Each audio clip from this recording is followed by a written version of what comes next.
Hello, welcome back to my mini blog. সবাই কেমন আছো? আমি তো একটুও ভালো নেই। কালকের থেকে হঠাৎ করেই জ্বর এসছে। আর জ্বর আসলে জানোই কিছুই করতে ইচ্ছা করে না।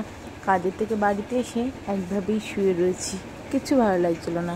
আর বড় ফোন করেছে, তখন বরের কাছে একটা আবদার করে ফেললাম, আজকে রাতে আমাকে চিড়ে পোড়া করে বানিয়ে খাওয়াও। তো বলতে না বলতে ও দেখলাম বাড়িতে এসে আমার জন্য গরম গরম চিড়ের পোড়া বানিয়েছে। খেতে কিন্তু খুব টেস্টি ছিল, কিন্তু এতটাই আমার জ্বর ছিল যে মুখে খুব একটা ভালো লাগছিল না, খেতে মোটে ইচ্ছা করছিল না। তাই যতটা পেরেছি ততটা খেয়েছি।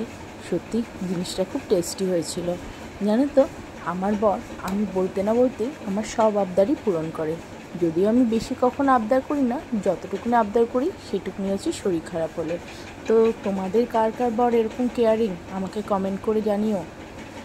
আর আজকে আমার এই মিনি ব্লগটা তোমাদের কেমন লাগলো সেটাও জানিও। আর হ্যাঁ, সবাই কিন্তু সাবধানে থেকো, এখন কিন্তু খুব জ্বর হচ্ছে। তো আজকে আমি এখানে আমার মিনি ব্লগটি শেষ করছি। টাটা, গুড নাইট, শুভরাত্রি।